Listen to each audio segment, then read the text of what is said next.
گرامی قبلہ و کعبہ خطاب کے لیے تشریف فرمائیں۔ میں بہت مختصر سی سوسخانی کروں گا، مجلس میں خاصی دیر ہو چکی ہے۔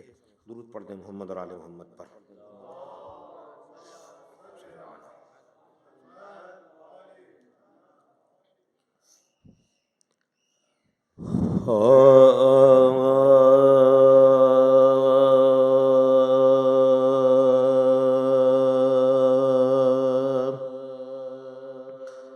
جس وقت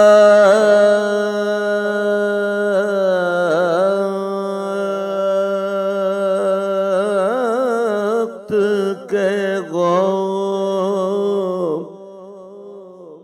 اذا السماء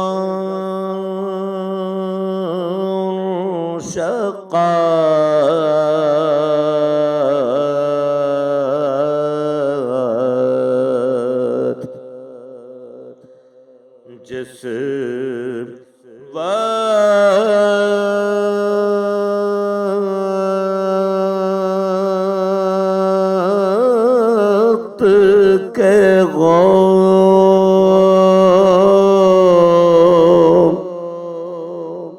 اذا السماء انشقت،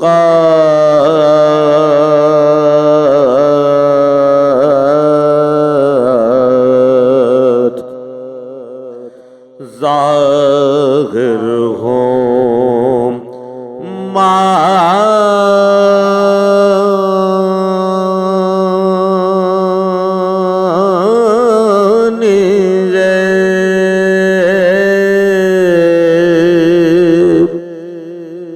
نجوم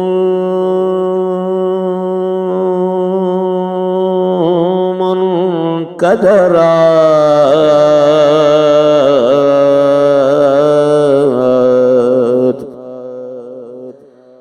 ظاہر ہوں معانی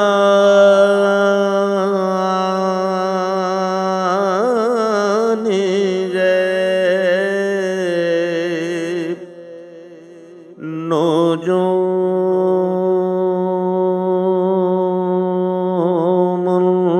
قدرات،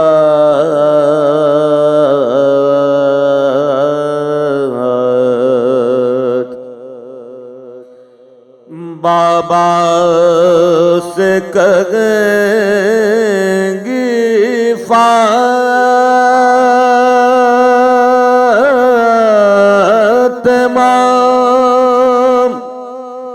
یا غزرہ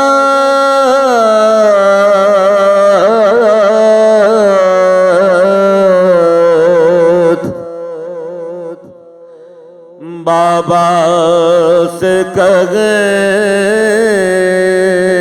گی فاطمہ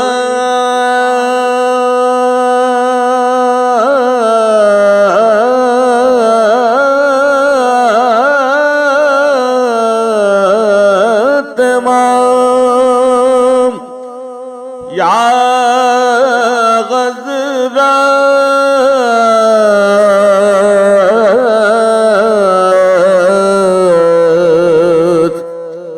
اولاد میری بے ذنب قتلت، جس وقت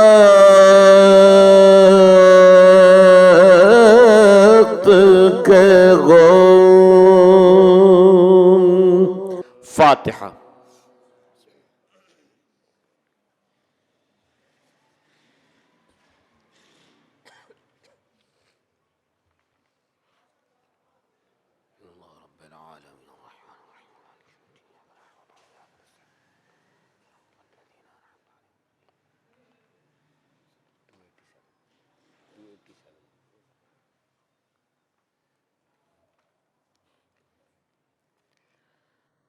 حضرات گرامی، مرثیے کے 4 بند سماعتوں کی نظر کروں گا۔ آپ سے گزارش ہے ایک سورہ فاتحہ تمام مرحومین شہدائے ملت، آپ حاضرین اپنے اپنے مرحومین کو بھی شامل فرما لیں۔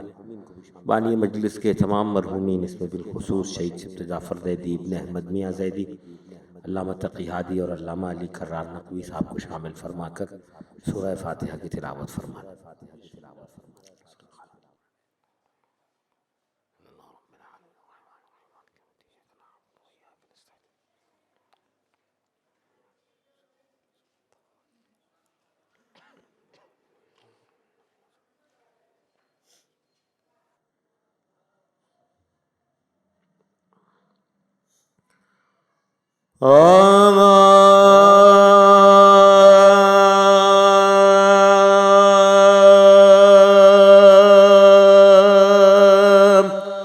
دنیا سے جب گزر گئے زغرا جگر فیگار چلائی سر کو پیٹ کے زینب کے میں نے سب بن واپ کے ملے گا ہمیں کس طرح قرار اب کون ہے ہمارا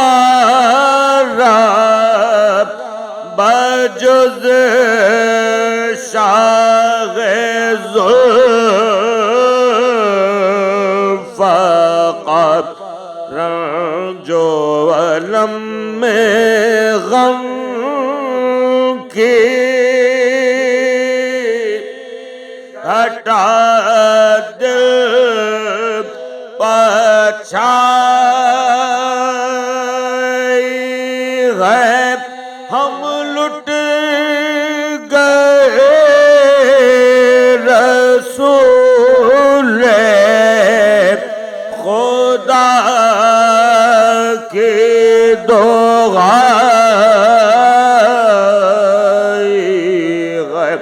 ہے اتنے میں آئے پیٹتے سر کو حسن غصہ ماں سے لپٹ کے کہتے تھے دونوں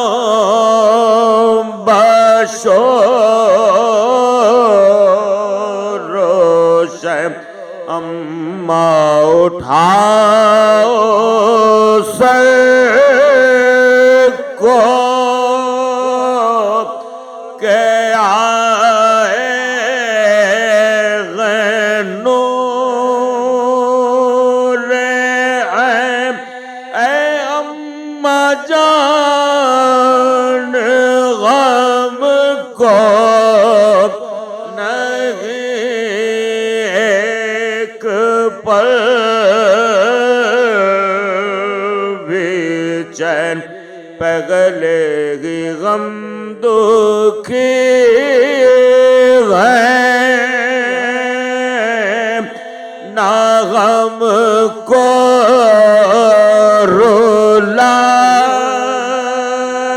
رلائیے نالا کی طرح غم کو نہ یوں چھوڑے جائیے ہائے ماں سے لپٹ کے کرتے تھے حسنین جب یہ بن ناگاہ آئے روتے ہوئے شاہ مشرق رقم دیکھا کہ غش فاطمہ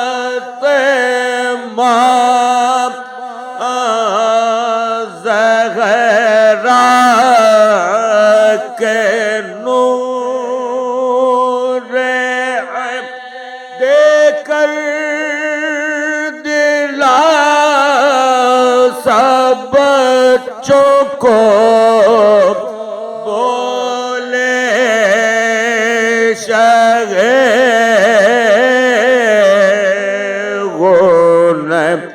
پیارو نہ رو جان میری نکلی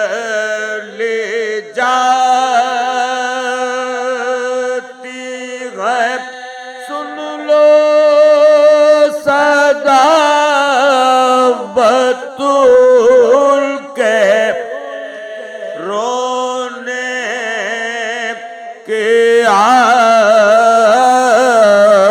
آتی ہے ہائے زہرا کو غسل دے چکی جب زینب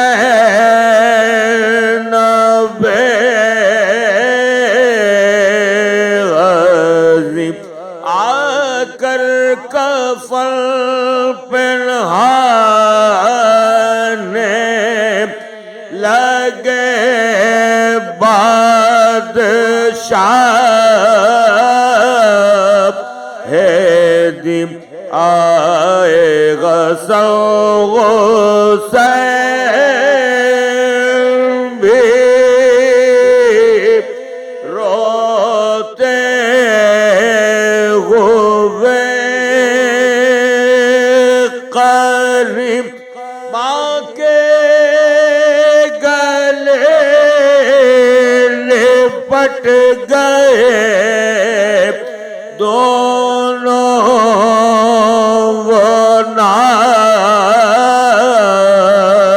نازنی اعجاز سے بطول نے دل کو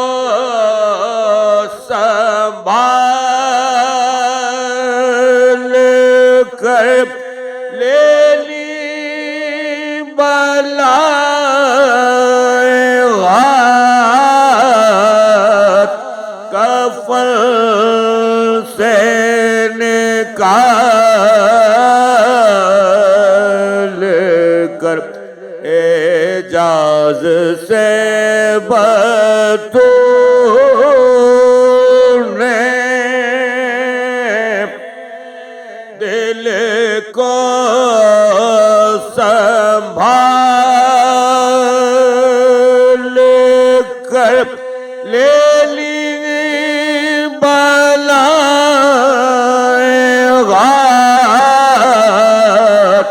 کفن سے نکال کر دنیا سے جب گزر گئی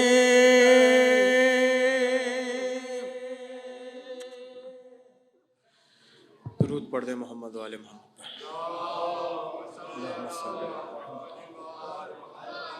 تھوڑا تھوڑا آپ حضرات اگر قریب تشریف لے آئیں گے تو نوازش ہوگی. تھوڑا تھوڑا قریب تشریف لے آئیں. درود پڑھ دے محمد و آل محمد.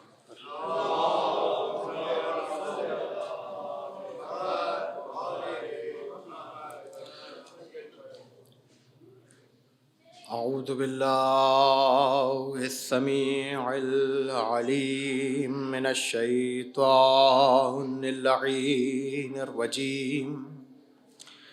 بسم اللہ الرحمن الرحیم. الحمد للہ علی ما انعم وَلَهُ الشُّكْرُ عَلَى مَا أَلْهَمَ وَالثَّنَاءُ بِمَا قَدَّمَ من عموم نعم ابتدأها وسبوغ آلاء أسداها وتمام منن والاها جمع للإحصاء عددها وناء عن الجزاء يمدها وتفاوت عن الإدراك يبدها وندبهم لاستزادتها بالشكر لاتصالها واستحمد إلى الخلائق بإجزالها والثناء بالندب إلى أمثالها ثم الصلاة والسلام والتحية والإكرام على صاحب السكينة والمدفون بالمدينة والمنصور المؤيد أبي القاسم محمد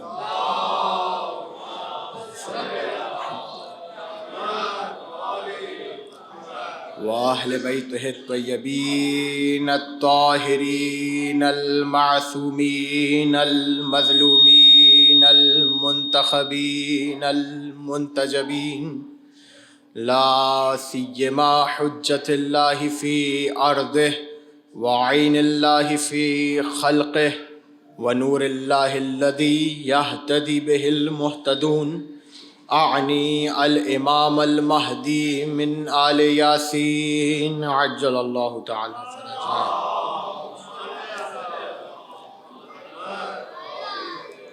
واللعنة الدائمة المستمرة على أعدائهم ومنكري فضائلهم وغاصبي حقوقهم والذين يقيسون أحدا بآل محمد عليهم السلام أما بعد فقد قال الله في محكم كتابه المبين بسم الله الرحمن الرحيم وما ينطق عن الهوى ان هو الا وحی یوحی. درود پڑھ دے محمد و آل محمد. اللہم صلی علی محمد و آل محمد. مجالس عزائے شہادت حضرت فاطمۃ الزہرا سلام اللہ علیہا اللہم صلی علی محمد و آل محمد. ان مجالس عزا کے لیے جس آیہ وافی ہدایہ کو سرنامہ سخن قرار دیا، سورہ مبارکہ نجم کی 3 اور 4 آیت قدر معروف ہے، کیونکہ ہر شیعہ نے کم سے کم ان آیتوں کو سنا بھی ہے مختلف طریقوں سے، کہ پروردگار عالم دنیا والوں کے سامنے اور ہر ذی نفس اور ذی شعور کے سامنے اپنے حبیب اپنے نبی کی صداقت، امانت داری اور طہارت کی گواہی دیتے ہوئے اور یہ بتاتے ہوئے کہ اگر تم یہ گمان کرتے ہو کہ یہ میرا حبیب اپنے پاس سے یا اپنی خواہش سے کچھ کام کرتا ہے یا کہتا ہے، تو کہا وما ینطق عن الہویٰ، یہ اپنی مرضی سے کچھ کہتا ہی نہیں ہے، یہ اپنی مرضی سے کچھ کہتا ہی نہیں ہے. اچھا، اب کیونکہ ذہن انسانی مخاطب ہے پروردگار کا، وما ینطق عن الہویٰ، اپنی مرضی سے وہ میرا حبیب کچھ نہیں کہتا. اچھا، یہ آیتیں جب حبیب پڑھ کے سنا رہے تھے، کیونکہ ذہن انسانی مخاطب ہے، کیونکہ ذہنی انسانی کو دیکھنا ہے کہ وہ کس قدر جاتا ہے آگے اور کہاں تک سوچتا ہے. میں آپ کے سامنے کہوں، مثال کے طور پہ میں آپ کے سامنے جو بات کر رہا ہوں میں اپنی مرضی سے نہیں کر رہا، صحیح؟ تو آپ کے ذہن میں کتنے لوگ آ جائیں گے، کتنے میرے بیک پر کتنی چیزیں آ جائیں گی. ممکن ہے مولانا صاحب جو ہے وہ کسی اور کی مرضی پر بات کر رہے ہوں، ممکن ہے اپنے والد کی مرضی پر بات کر رہے ہوں، جو والد نے کہا وہ کہہ رہے ہوں، جو دوستوں نے کہا وہ کہہ رہے ہوں، جو استاد نے کہا وہ کہہ رہے ہوں، جو طالب علموں نے کہا وہ کہہ رہے ہوں، یا فلاں فلاں فلاں فلاں فلاں. تو ممکن تھا کہ نبی کے حوالے سے بھی جب یہ آیتیں سنائی جائیں اور نبی یہاں کہیں کہ وما ینطق عن الہویٰ ان هو الا وحی وما ینطق عن الہویٰ، یہ میرا حبیب اپنی مرضی سے اپنی خواہش سے کچھ کہتا ہی نہیں ہے. ممکن ہے کسی کے ذہن میں یہ بات آ جائے کہ اپنی خواہش سے نہیں کہتا، ممکن ہے بھائی کی مرضی سے کہہ رہا ہو، ممکن ہے چچا کی مرضی سے کہہ رہا ہو، ممکن ہے بیوی کی مرضی سے کہہ رہا ہو. نہیں، فوراً قرآن نے کہا ان هو الا وحی یوحی، یہ جو کہتا ہے اللہ کی مرضی سے کہتا ہے. سلامت رہیں، آباد رہیں. یہ جو کہتا ہے وہ اللہ کی مرضی سے کہتا ہے. یعنی اب اگر نبی بھری محفل میں کچھ بھی کہیں اپنی مرضی سے نہیں کہہ رہے، اللہ کی مرضی سے کہہ رہے ہیں. اور اہل سنت اور اہل تشیع دونوں تفاسیر شاہد ہیں اور دونوں تفاسیر نے متفق ہو کر لکھا کہ ان آیتوں میں پروردگار عالم نے اپنے حبیب کے لیے جو ثنا کی ہے، اپنے حبیب کی جو مدح کی ہے، اپنے حبیب کی جو تعریف کی ہے کہ یہ اپنی مرضی سے کچھ نہیں کہتا، یہ بہت سے لوگوں کے لیے علم کلام کے اعتبار سے منہ پر تماچا ہے کہ بہت سے لوگ جو یہ کہتے ہیں اور جو آ کر پوچھ رہے ہیں یہ آیتیں کب نازل ہو رہی ہیں. یہ آیتیں نازل ہو رہی ہیں اسلام کے دور میں. یہ آیتیں نازل ہو رہی ہیں اس دور میں کس دور میں لوگ مصطفیٰ کو پہچان رہے ہیں، نبی کی عظمت کا اقرار کر رہے ہیں، نبی کو پہچان رہے ہیں. اب یہاں پر ایک روایت آپ کے حوالے کروں اور اس کے بعد پھر میں اپنے موضوع کی طرف آؤں گا کہ دیکھیں جب نبی نے یہ آیت پڑھ کر سنائی، اب روایت سنا رہا ہوں، روایت کا تعلق میرے مسلک سے نہیں ہے، نہ میرے مسلک سے روایت کا تعلق، نہ کتاب سے میرا تعلق میرے مسلک کا، نہ ہی راوی سے میرا تعلق، نہ ہی میرے مسلک کا. کتاب کا نام ہے در منصور، تفسیر در منصور، امام جلال الدین سیوطی.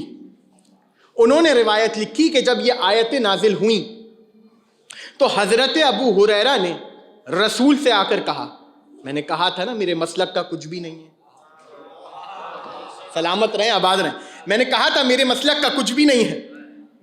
تو حضرت ابو ہریرہ نے آ کر کہا، اور میں نے جان بوجھ کر اس پر اصرار کیا ہے کہ اس کا تعلق میرے مسلک سے نہیں ہے، اس لیے کہ ہم اب آگے جو بات آ رہی ہے اس کا تعلق میرے مسلک سے نہیں ہے، اس کا سوال کا تعلق میرے مسلک سے نہیں ہے. ہمارے مسلک میں جو عقیدہ ہمیں اماموں سے ملا ہے وہاں پر یہ سوال کرنا اس بات کی دلیل ہے کہ اس بندے نے عقیدہ امام پڑھا ہی نہیں ہے، اس لیے سوال کا تعلق ہمارے مسلک سے نہیں ہے. انہوں نے آ کر کہا یا رسول اللہ آپ جو کہتے ہیں اللہ کی مرضی سے ہوتا ہے؟ کہا ہاں بالکل اللہ کی مرضی سے ہوتا ہے. تو کہا یہ بتائیں آپ جو ہمارے ساتھ مذاق کرتے ہیں کیا وہ بھی اللہ کی طرف سے ہے؟ میں نے کہا نا اس روایت کا تعلق میرے مسلک سے اس لیے نہیں ہے کہ ہمارے یہاں معصوم کی طرف مذاق کی نسبت دینا ہی گناہ ہے. مذاق کی نسبت معصوم کی طرف نہیں دی جائے. آپ جو ہمارے ساتھ، میں نے کہا نا نقضی جواب ہے، ان کی طرف ہے، ان کا کیا عقیدہ ہے، ہمارا تو واضح عقیدہ ہے، ان کا کیا عقیدہ ہے اس حوالے سے بات ہو رہی ہے کہ آپ جو ہمارے ساتھ مذاق کرتے ہیں، مزاح کرتے ہیں، کیا وہ بھی اللہ کی طرف سے ہے؟ نبی نے کہا میں جو کہتا ہوں اللہ کی مرضی سے کہتا ہوں. یعنی ان کے یہاں بھی یہ بات طے ہے، اس لیے ان کے یہاں لکھا گیا ما یخرج نطقہ الا عن ہواہ، کہ نبی اپنی دہن مبارک سے جو بھی کلام صادر کرتے تھے وہ ان کی مرضی کا نہیں ہوتا تھا، اللہ کی مرضی کا ہوتا تھا، اس لیے ان کا عقیدہ ہے. تو اب آپ کے حوالے جملہ کر رہا ہوں، مجھے نہیں معلوم یہ جملہ کیسے سنیں گے. یعنی اہل سنت کا بھی عقیدہ ہے کہ اگر نبی مذاق کرے تو وہ بھی اللہ کی طرف سے ہے. اب جملہ سن لیا آپ نے، اگلا جملہ آپ کے حوالے کر رہا ہوں، نبی اگر مذاق بھی کرے تو وہ بھی اللہ کی طرف سے. حیرت کی بات تو یہ ہے کہ جو امت النبی کا کیا ہوا مذاق اللہ کی طرف سے ماننے کو تیار ہے، علی ولی اللہ اللہ کی طرف سے ماننے کو تیار نہیں ہے. مان رہے ہیں مذاق مان لیں گے، مان رہے ہیں مزاح مان لیں گے، الٹی سیدھی باتیں مان لیں گے. اچھا چلیں اور آسان کر کے جملہ کہوں، سائے میں بیٹھ کے جو نبی کہیں وہ مان لیں گے، دھوپ میں کھڑے ہو کر نبی کو اعلان کرے تو وہ نہیں مانیں گے. یہاں تک آپ کو لانا تھا. جو نبی کہتا ہے اپنی مرضی سے نہیں کہتا، اللہ کی مرضی، اللہ کی وحی، جب تک وحی الہی نہ آ جائے نبی کلام نہیں کرتا. تو پروردگار نے اپنے نبی کی زبان پر مہر لگا دی،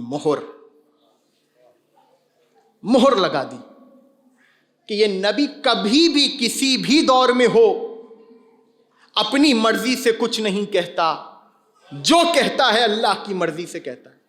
مہر لگا دی.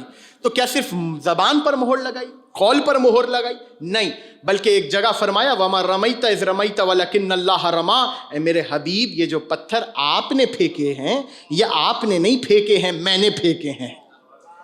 توجہ، یہ جو پتھر آپ نے پھینکے ہیں یہ پتھر آپ نے نہیں پھینکے ہیں، یہ پتھر میں نے پھینکے ہیں. یعنی نبی کے قول پر تو مہر لگا ہی دی تھی, نبی کے فعل پر بھی مہر لگا دی. جو نبی کہے نہ اپنی طرف سے کہتا ہے, اور جو نبی کرے اپنی مرضی سے نہیں کرتا بلکہ اللہ کی مرضی سے کرتا ہے. اب 2 جملے آپ کے حوالے کر رہا ہوں اور پھر دیکھتا ہوں کہ آگے کتنی سماعتیں میرے ساتھ دیں گی. کہ نبی جو کہتا ہے اللہ کی مرضی سے کہتا ہے, جو کرتا ہے اللہ کی مرضی سے کرتا ہے. اب سمجھ میں آیا, صرف من کنتو مولا نہیں کہا تھا نبی نے, بلکہ علی کو بلند بھی کیا تھا. جو کہتا ہے اپنی مرضی سے نہیں کہتا, اللہ کی مرضی سے کہتا ہے. اور جسی کو اٹھاتا ہے تو اپنی مرضی سے نہیں اٹھاتا, اللہ کی مرضی سے اٹھاتا ہے. اپنی مرضی سے نہیں اٹھاتا, اللہ کی مرضی سے اٹھاتا ہے. اب آپ کے سامنے دوسرا جملہ, نبی جو کرے اللہ کی مرضی سے, نبی جو کہے اللہ کی مرضی سے. دونوں باتیں واضح ہو گئیں. اب اگلا جملہ آپ کے حوالے کر رہا ہوں.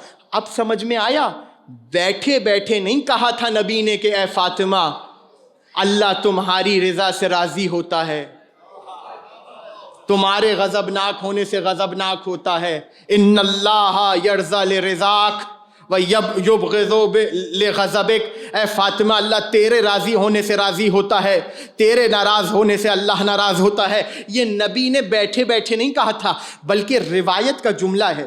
اب جملہ آپ کے حوالے کر رہا ہوں, میں دیکھتا ہوں سماعتیں کتنا میرا ساتھ دیتی ہیں. روایت کا جملہ یہ ہے, اور روایت کا تعلق پھر کہہ رہا ہوں صرف شیعہ کتب سے نہیں ہے, بلکہ روایت لکھنے والی اور روایت کرنے والی مسلمانوں کی انتہائی محترم شخصیت ام المومنین جناب عائشہ, خدا نے بھی ایسے طریقے سے روایت کروائی کہ کوئی انکار نہ کر سکے. ایسے طریقے سے روایت کروائی کوئی انکار نہ کر سکے. ام المومنین فرماتی ہیں, لما کانت دخلت علی ابیہ, جب کبھی دیکھیں یہ جو لما کانت دخلت ہے نا, جب کبھی, اس جب کبھی کا دائرہ بڑا وسیع ہے.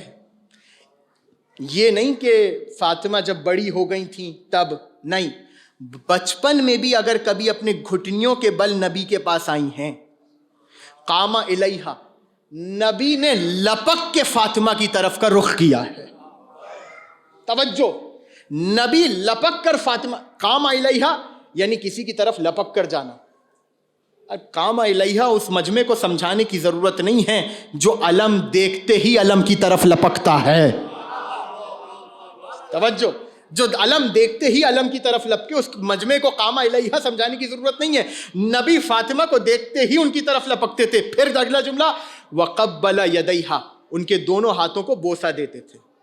وَأَجْلَسَهَا فِي مَجْلِسِهِ, اور وہاں بٹھا دیا کرتے تھے جہاں خود بیٹھے ہوتے تھے. آپ نے اتنی کم داد اس لیے دی ہے کہ آپ کو پس منظر نہیں معلوم اس جملے کی حساسیت کیا ہے. اجلسها فی مجلسہ, وہاں بٹھاتے تھے جہاں پر خود بیٹھے ہوتے تھے. توجہ کیجئے گا, وہاں بٹھاتے تھے جہاں خود. پرانے دور میں, آج نہیں ہوتا یہ ظاہراً, کہیں ہوتا ہوگا تو ہوتا ہوگا, گھروں کی تہذیب ہے. پہلے یہ ہوتا تھا کہ اولاد جانتی تھی کہ اس کا مرتبہ کیا ہے, اور اولاد جانتی تھی اس کے باپ کا مرتبہ کیا ہے. تو جو باپ کی جگہ ہوتی تھی وہاں اولاد نہیں بیٹھتی تھی. آ کے پورا دن باپ دیکھے یا نہ دیکھے, باپ سامنے ہو کہ نہ ہو, دونوں صورتوں میں باپ کی جگہ نہیں بیٹھتے تھے. کیوں بھائی؟ اچھا باپ تمہارا سامنے نہیں ہے, جا کے بیٹھ جاؤ.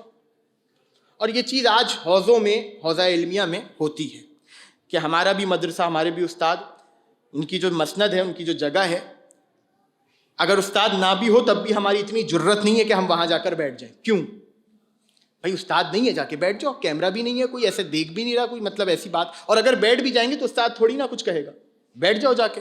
کیوں نہیں بیٹھ رہے؟ اس لیے نہیں بیٹھ رہے کہ پہلے اس مرتبے تک پہنچ تو جائیں جہاں پر وہ بیٹھنے والا بیٹھتا ہے, پھر جا کے وہاں بیٹھتے ہوئے اچھے بھی لگیں. پہلے اس مرتبے تک پہنچیں. اب سمجھ میں آیا, سیدہ خود نہیں بیٹھتی تھی. روایت کس سے ہے میں نے آپ کے حوالے کر دیا. اگر سیدہ خود آ کر بیٹھتی تو مسلمان لکھتے کہ خود آ کر بیٹھی تھی, نبی کی جگہ تھی, نبوت کی مسند تھی, رسالت کی مسند تھی, خود آ کر بیٹھی تھی. لیکن نہیں, اللہ نے بھی روایت کروائی تو ام المومنین سے کروائی. خود نہیں بیٹھتی تھی,